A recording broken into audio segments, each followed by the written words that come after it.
தேவகுமாரன் அவர்களே, இயக்குனர் செல்வகுமார் அவர்களே,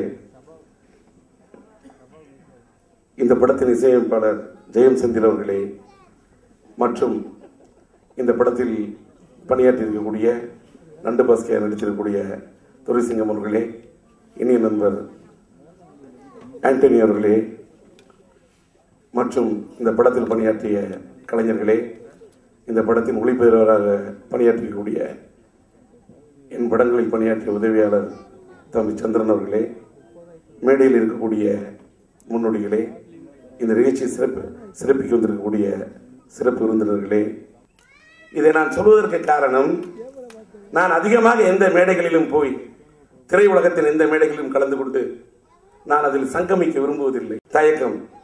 ஏனென்று கேட்டால், திரையுலகத்திலே நீங்கள் வாழ்ந்து கொண்டிருந்தால் உங்கள் காலிலே விழுந்து கொண்டிருப்பார்கள். கொஞ்சம் தாழ்ந்து விட்டால் நீங்கள் யார் என்று கேட்பார்கள். வாழ்ந்தால்தான் நீ தீயார், இல்லை என்றால் நீ யார்? அதையும் மீறி திரையுலகத்தில் உண்மையை உணர்ந்தவர்கள், நல்லவர்கள், வல்லவர்கள், நல்ல பண்புள்ளம் படைத்தவர்கள் இருக்கின்றார்கள். அப்படிப்பட்டவர்களை இங்கே நான் மேடையில் பார்க்கின்றேன். இங்கே குகநாதன் அவர்களை நான் பார்க்கின்ற போது எனக்கு பெருமையாக இருக்கும். காரணம், என்னை இந்த அரங்கத்தில் நான் நுழைந்த போது நான் ஒன்றை சொல்லிக்கொள்ள கடமைப்பட்டிருக்கின்றேன். கமலா திரையரங்கத்தின் உரிமையாளர் அவர்களை வந்தபோது அவரை அமர வைத்த பிறகுதான் நான் வந்தேன். காரணம் என்ன தெரியுமா? கருப்பு வெள்ளை படத்தில் நான் சினிமாவில் வண்ணப்படம் எடுக்க வந்தவன். என்ன படம் எடுக்க வந்தாலும் கருப்புணன் நடிகத்தின் இமயம், தஞ்சை தரணி கண்டெடுத்த மாபெரும் நடிகர் திலகம் சிவாஜி கணேசன் அவர்களால் என்றாலும் சரி, அத்தனை பெரும் கலை பெரும் நட்சத்திரங்களை எல்லாம் கண்ட மாபெரும் மனிதர் நம்முடைய கமலா திரையரங்கத்தின் உரிமையாளர். கமலம் என்று சொன்னால் அது தாமரை. அந்த தாமரை எவ்வளவு மென்மையானதோ அதை போன்ற மென்மையான இதயம் படைத்த மாமனிதர். அப்படிப்பட்ட மனிதர்களையும் நான் திரையுலகத்தில் பார்த்திருக்கின்றேன். அந்த முன்னோடிகளை நான் மதிக்கக்கூடியவன். அப்படிப்பட்டவர் தான் என்னை பொறுத்தவரையில் குகநாதன். எப்படியா குகநாதனை அவரை நாதன் என்றும் தூதன் என்றும் வேதன் என்றும் சொன்ன போது நடிகர் திலகத்தை கண்டவர், அத்தனை படங்களை தயாரித்தவர், தயாரிப்பாளர்களின் துயரத்தை உணர்ந்தவர், தொழிலாளர்களின் நலனையும் உணர்ந்தவர். மேலே போனாலும் கீழே போனாலும் நான் இருப்பது எந்த இடம் என்பதை என்றைக்கு உணர்ந்த காரணத்தால் தான் என்று சொன்னால்,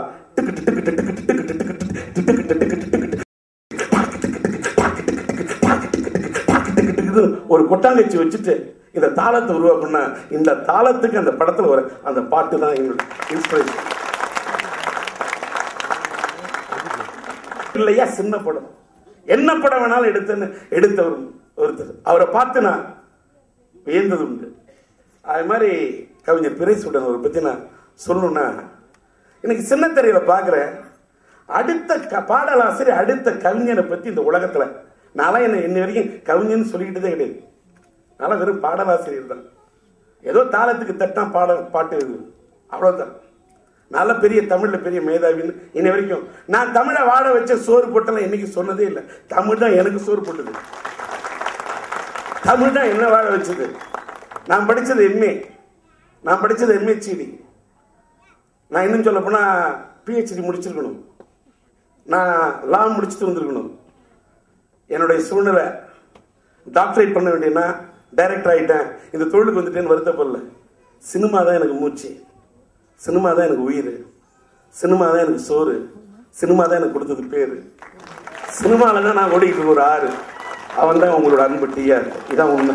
இதெல்லாம் எதுக்கு போனலாம் கிடையாது என் வாழ்க்கை. ஏன் இதெல்லாம் நான் சொல்லிட்டு எல்லாம் வந்தேன்னு, ஒரு காவி உடை அணிந்து ஒரு மாமனிதர் வந்திருக்கிறாரு. ஐயா வந்திருக்காரு. அவர் தேவகுமாரன் அவர் மீது பெரிய மரியாதை வைத்திருந்தார். அவர் அழைத்து அவருடைய முன்னிலையில் இந்த நிகழ்ச்சி நடத்துறாங்க. இவங்க நல்ல ஒரு கடவுள் நம்பிக்கை உள்ள மனிதர்கள். இதெல்லாம் ஏன் இப்ப சொல்லிட்டேன்னு, இவர்கள்லாம் வந்திருக்கிறாங்க. அப்சர் வந்திருக்கிறாரு, ராகேஷ் வந்திருக்கிறாரு, இன்னும் நிறைய நல்ல நெஞ்சங்கள் வந்திருக்காங்க. இதை எல்லாத்தையும் சொல்லி நான் என்ன சொல்றேன்னா, இந்த படத்துக்கு இசை வெற்றி விழாவுக்கு எனக்கு என்ன சம்பந்தம்? என்னை நான் கேட்கின்றேன். இந்த உலகத்துக்கு எனக்கு என்ன சம்பந்தம் தான். இதான் வாழ்க்கை. இந்த உலகத்தில் நாம் ஏன் படைக்கப்படுகின்றோம், எதற்காக இங்கே வருகிறோம், நீ யார் என்பதை உணர்வன் மட்டும்தான் மனிதன். என்பதை எவன் உணர்கின்றானோ, உணர மறுக்கின்றவன் மனிதனாகவே வாழ்ந்து மறைகிறான். உணர துடிப்பவன் மட்டும்தான் மாமனிதனாக மாறுகிறான். இத மனுஷன் உணர்ந்துட்டானாலே போறோம். என்ன இதுக்கு அழைச்சாங்க, முதல்ல நான் வரல, இந்த தேதிக்கு நான் உண்மையிலே இந்த தேதியில நான் வேற 12 காலையில் நீங்க பேப்பர் பார்த்திருந்தா 12ஆம் தேதி தான் பெட்ரோல் டீசல் விலை உயர்வுக்காக லட்சிய திமுக சார்பில் ஒரு போராட்டம் நடத்துறேன்னு சொல்லியிருந்தேன். இன்னைக்கு அறிவிச்சிருக்கேன். அது நேத்தி தான் அறிவிச்சேன். ஆனா ஒரிஜினலா அந்த போராட்டம் இன்று காலை நடப்பதாக இருந்தது. இதை முடிச்சிட்டு நான் பாம்பே போகணும்னு இருந்தேன். ஆனா இந்த ப்ரோக்ராமை தள்ளி வைக்கக்கூடிய அளவுக்கு இந்த படக்குழுவினரை சார்ந்தவர்கள் என்னை சந்திச்சாங்க. சந்திச்சு அவங்களுடைய பேச்சு என்னை உண்மையிலே, அது தேவகுமாரா இருக்கட்டும், அந்த இசையமைப்பாளர் பாடலாசிரியர், அவர் தாளம் தட்டி என்று ஒரு பாட்டாவது கேளுங்க அவர் பாடின விதமா இருக்கட்டும், ஒரு பான சொத்துக்கு ஒரு சோறு பதன்னு ஒரு பாட்டாவது ஒரு வரி கேளுங்கன்னு அவர் பாடி காட்டின விதம், உடனே அவர் தாளம் தட்டி பாடினது, அந்த இயக்குனர் என்னிடம் காட்டினது, அந்த துரைசிங்கம் நண்டு பாஸ்கர் நடிக்கிற எங்களுடைய அந்த இந்த படத்தில் பணியாற்றி கூட என் திரைப்படத்தில் பணியாற்றிய என்னுடைய ஒளிப்பதிவு துறை என் உதவியாளர் அந்த சந்திரன் வரவா வரவா வேணாமான்னு யோசிச்சுட்டே இருந்தேன். ஏன்னு கேட்டா, நேற்று நான் ஆணி திருமஞ்சனத்துக்காக, நான் சிதம்பரத்திலிருந்து வந்தவன், அண்ணாமலை பல்கலைக்கழகத்தில் படித்துவிட்டு வந்தவன். அண்ணாமலை பல்கலைக்கழகத்தில் படித்தவன் நேற்று சிதம்பரம் போய் நடராஜரை தரிசித்து விட்டு இன்று காலையிலும் அங்கே விடிய காலை இருந்து விட்டு அந்த தரிசனம் முடிந்த கையோடு சென்னைக்கு வந்து போராட வேண்டும் என்று நான் திட்டமிட்டிருந்தேன். என்னோட திட்டம் மாறி போச்சு. என்ன ஏன் மாறி போச்சு எனக்கே தெரியாது. நான் வந்து பெரிய ஒரு ஆன்மீகவாதி, அது அவர் சொன்ன மாதிரி டிஆர் என்று சொல்வதை விட என்னை அடியார் என்று சொன்னால் போல், நான் மதங்களுக்கெல்லாம் அப்பாற்பட்டு ஏக இறைவனை வணங்கக்கூடியவன், நான் இயற்கை வழிபடக்கூடியவன், நான் ஏக இறைவனை வழிபடக்கூடியவன். நான் இன்னைக்கு இருக்கிற நல்லான்னு சொன்னா அது காரணம் இன்ஷா அல்லாஹ். என்ன முதல் படத்தில் அறிமுகப்படுத்திலே ஒரு இஸ்லாமிய தயாரிப்பாளர் இஎம் இப்ராஹிம். ஆட்சி நாளைக்கு வேறொரு கையில் போகும் ஆட்சி. இதற்கெல்லாம் காரணம் யார்? அந்த காசி விசாலாட்சி, அந்த காஞ்சி காமாட்சி, அந்த மதுரை மீனாட்சி, அவர் கையில் இருக்கிறது ஆட்சி. அவர்தான் எல்லாவற்றுக்குமே சாட்சி. மதுரையில் இருக்கு மீனாட்சி, அங்கே நடப்பது உண்ணாட்சி. அது என்ன ஆட்சி? சில ஆட்சி பார்த்து மக்கள் மனசுக்கு புண்ணாட்சி. அடுத்து வரும் யார் ஆட்சி என்று கேட்டு காரணம் 30 ஆண்டு காலம் செய்திருக்கிறேன் ஜோதிட ஆராய்ச்சி. அப்படிப்பட்ட ஒரு ஜோதிடம் ஜோதிடம் நினைத்தால் யாரை வேண்டுமானாலும் உயர்த்தும், யாரை வேண்டுமானாலும் தாழ்த்தும். அதுதான் சாதகம். சாதகம் இருந்தால் மட்டும்தான்.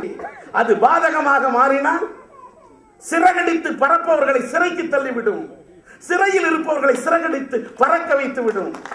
நான் யாருக்கும் இதை அரசியல் பேசவில்லை, வாழ்க்கையின் ஞானத்தை பேசுகின்றேன். இதை உணர்ந்துட்டேன். என்னன்னு கேட்டா, ஏற்றம் இறக்கம் இது எல்லாமே வரும். மனிதனுக்கு வேண்டும் சமநிலை. உலகத்துல எல்லாமே இறைவனோட ஆட்சி. இதை உணரணும். எதற்காக சொன்னேன்? பஞ்சபூதங்கள், ஆகாயம், நீர், நிலம், நெருப்பு, காற்று, இந்த பஞ்சபூதங்களை வணங்கக்கூடியவன். இயற்கையை வணங்க வேண்டும், இயற்கை வழிபாடு செய்ய வேண்டும், பிரபஞ்சத்தை காக்க வேண்டும், பிரபஞ்சத்தை மதிக்க வேண்டும், வனங்களை காக்க வேண்டும். இதை கொள்கையாக, இயற்கை வழிபாட்டினை கொள்கையாக வலியுறுத்தக்கூடிய நான் பஞ்சபூதங்களின் நட்பால் தான் நாம் இருக்கிறோம் என்ற வரியை பாடிய காரணத்தால் மட்டும்தான் இங்கே 27 நட்சத்திரங்களை பற்றி ஒவ்வொரு நாடியும் சிந்திக்கக்கூடிய நான் அஸ்வினி, பரணி, கிருத்திகை, ரோகிணி, மிருகசிருஷ்டம், திருவாதிரை, புனர்பூசம், பூசம், ஆயில்யம், மகம், பூரம், உத்திரம், அஸ்தம், சித்திரை, சுவாதி, விசாகம், அனுஷம், கேட்டை, மூலம், பூராடம், உத்திராடம், திருவோணம், அவிட்டம், சதயம், பூரட்டாதி, உத்திரட்டாதி, ரேவதி. 27 நட்சத்திரங்கள்.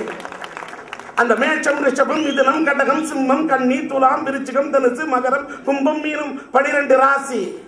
இந்த ராசி, இந்த நட்சத்திரம், அந்த ஸ்டார் இருந்தாதான் யாருமே உச்ச ஸ்டார். இல்லன்னா ரசிகம் பார்த்து கேட்ப நீ யாரு. இதான் உண்மை. யாருக்கு எப்ப சக்கரை, யாரோட வாழ்க்கையில யாரு எப்ப மேல போவாங்க, யாரு எப்ப கீழே வருவாங்க, ஆண்டவன் படைச்ச அவனுக்கு மட்டும்தான் தெரியும். சினிமா கூட அப்படிதான். இந்த படம் ஃபுல்லா இளைஞர்களா புதியவர்களா உருவாக்கி இருக்கிறாங்க. அதை பார்க்கும்போது நமக்கு ஒரு முயற்சி, யாரு வேணாலும் முயறலாம். சினிமா என்பது பெரிய திரைக்கடல், யாரு வேணாலும் முயற்சி பண்ணலாம். அந்த முயற்சியை பண்ணிருக்கிறாங்க. அப்படிப்பட்ட ஒரு முயற்சியை ஒரு காலத்தில் நாங்களும் போராடி தான் வந்திருக்கோம். இன்னைக்கு சினிமா உலகத்தில் இப்படி ஒரு மன்மதனா இருக்கக்கூடிய மட்டும்தான் நடிக்க முடியும். மக்கள் தலைவர் எம்ஜிஆர் ஒரு மன்மதன். நாங்கள் அப்படிப்பட்டவர்கள் தான் நடிக்க முடியும் என்று சினிமா உலகத்திலே ஒரு மாறுபட்ட எல்லாமே புதுசு. கதை, திரைக்கதை, வசனம், பாட்டு, இசை, ஒளிப்பதிவிலிருந்து நடிச்சவன்லேருந்து எல்லாமே டோட்டல் புதுசு அப்படின்னு எடுத்தப்பட உறுதியாக ஒரு பெரிய ட்ரெண்ட் செட்டா இருந்தது. அதற்கு பிறகு இன்றைக்கு திரையுலகத்தில் எத்தனையோ மாற்றங்கள் வந்து கொண்டே இருக்கும். மாற்றம் என்பது மட்டும்தான் மாற்றமே இல்லாதது. மாற்றம் என்றால் மாறிக்கொண்டே இருக்கும் உலகம். அதுக்கு தகுந்த மாதிரி நம்ம மாறிக்கிட்டே தான் வாழ்க்கை. அந்த அடிப்படையில் இன்னைக்கு அவர் சொன்னது, தேவகுமாரன் சொன்னதை போல நட்பு என்ற இந்த படத்தில் அந்த பாட்டை போட்டு காமிச்சாங்க. அந்த கடைசி பாட்டு அர்த்தமுள்ள பாட்டு. நட்பு தப்பாகி போனா எப்படி அந்த பாட்டை நீங்களே பார்த்தீங்க, நான் சொல்ல வேண்டியதில்லை. இதை போன்ற பாட்டுகளையும் வெறும் குத்துப்பாட்டு மட்டுமல்லாமல் அந்த குத்துப்பாட்டை கூட கருத்துப்பாட்டை கொடுக்க வேண்டும். கடைசியில் கருத்துள்ள பாட்டையும் கொடுத்திருக்கிறாங்க. அந்த பாடல்கள் எந்த முயற்சியும் இறைவன் நினைத்தால், ரசிகர்கள் நினைத்தால், ரசிகர் நினைச்சா யாரை வேணாலும் தூக்கி விட்டுருவாங்க. எல்லாம் அவங்க கையில தான். மக்கள் தான் தெய்வம். தெய்வத்தை நேரம் நம்மளால பார்க்க முடியாது, மக்களை தான் பார்க்க முடியும். நான் எங்க போனாலும், எந்த ஊருக்கு போனாலும், எந்த திரையரங்கத்தை பார்த்தாலும் கையெடுத்து கும்பிட்டுருவேன். ஏன் தெரியுமா? எனக்கு தெரிஞ்ச கண்கண்ட கோயில் திரையரங்கங்கள். ஏன்னு கேட்டா அந்த திரையரங்கத்துக்கு போற மக்கள் மட்டும்தான் என்னோட தெய்வங்கள். காரணம், நான் படிச்ச எம்மி எனக்கு சோறு போடல, நான் தட்டின தாளம், நான் பாடின ராகம், அதுதான் சோறு போட்டது. அந்த சோறை போட்ட இந்த மக்கள், ரசிகை பொருள் தான் என்னோட தெய்வம். தட்டுல சோத்தள்ளி போட்டு சாப்பிட்டேன்னா ஒவ்வொரு சோத்து பிறகு ஒரு ரசிகரை மட்டும்தான் பார்ப்பேன். ஏன்னா அவங்க எடுத்த டிக்கெட்டு, அதுதான் நான் வாழ்க்கையில் ஏறி வந்த படிக்கட்டு. அந்த மக்கள் தான் என்னை வாழ வச்ச தெய்வங்கள். இதை எண்ணி பார்க்கின்ற காரணத்தால் தான் இப்படி அடிமட்டத்திலிருந்து போராடி இந்த படத்துல பணியாற்றி இருக்கக்கூடிய அவங்க ரொம்ப கஷ்டப்பட்டு சிறுக சேர்த்த காசை, ஒரு கோடீஸ்வரர் வீட்டுல கல்யாணம் நடந்தா நம்ம போனா 1000ல் 10,000ல் ஒருத்தனா இருப்போம். ஆனா ஒரு ஏழை வீட்டுல, குடிசை வீட்டுல கல்யாணம் பண்ணி நம்மளை கூப்பிட்டா அங்க நம்ம தான் முதல் ஆளா இருப்போம். நான் மதிக்காதவனுடைய மன்னனோட வீடா இருந்தாலும், மதிக்காத மன்னனாக இருந்தாலும் அந்த வீட்டு வாசலை மிதிப்பதில்லை, அந்த வீட்டு வாசலை நான் மதிப்பதில்லை. என்னை மதிப்பவர்கள் மண் குடிசையில் இருந்தாலும் அந்த வாசல் மட்டுமே மதிக்கின்றவன், அந்த வாசலை மட்டுமே துதிக்கின்றவன் என்ற காரணத்தால் என்னை மதித்து அடைத்த, நல்ல உள்ளம் படைத்த, நல்ல இதயம் படைத்த இந்த திரைப்பட குழுவினருடைய அந்த அன்பு உள்ளம் என்னை அழைத்த காரணத்தால், அந்த இறைவன் இதற்கு நீ செல் என்று சொன்ன காரணத்தால் என் பாட்டு, அதனால எல்லா புகழும் இறைவனுக்கே.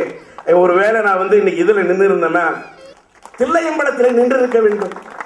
அவன் கமல பாதங்களில் நான் தொழுதிருக்க வேண்டும். கமலபாதத்தை நீ தொழாவிட்டால் என்ன? கமலா திரையரங்கத்துக்கு வந்து விட்டால் நீ இறைவனை எங்கிருந்து நினைத்தால் என்ன? ஆலயத்துக்கு வந்தால் மட்டும்தானா? நீ உன் திரைப்பட அரங்கத்தை மட்டுமே ஆலயமாக நினைக்கக்கூடியவன். அந்த ஆலயத்துக்கு செல். நான் எங்கும் இருப்பவன். அவன்தான் சிவன். அவன் எவன்? அவன்தான் இந்த ஜெகன், இந்த ஜெகன் மூர்த்தி. அவன் யுவன் மூர்த்தி. அந்த சிவனை எங்கிருந்து நினைத்தால் என்ன? கண்களை மூடிக்கொண்டு நினைத்தால் வருகிறான் அந்த சிவன். அந்த சிவசக்தி, அந்த நவசக்தி, அந்த தவசக்தி, அந்த யுவசக்தி, அந்த ஜெய் சக்தி, அந்த ஓம் சக்தி, அந்த மகாசக்தி, அந்த பராசக்தி, அந்த இறையர்கள் இருக்கும் வரை இறைவனை நம்புகின்றவர்கள். கடவுள் நம்பிக்கை மனிதனின் தன்னம்பிக்கை, அது மட்டுமே மனிதனை வாழ வைக்கும் என்று கூறி தன்னம்பிக்கையோடு இந்த படத்தை எடுத்திருக்கக்கூடிய இந்த நல்ல நெஞ்சங்களை, ஒரு சாதாரண, நான் டிஆராக வரவில்லை, ஒரு சிவனடியாராக வந்து மனதாராக வாழ்த்தி விடைபெறுகிறேன். நன்றி, வணக்கம்.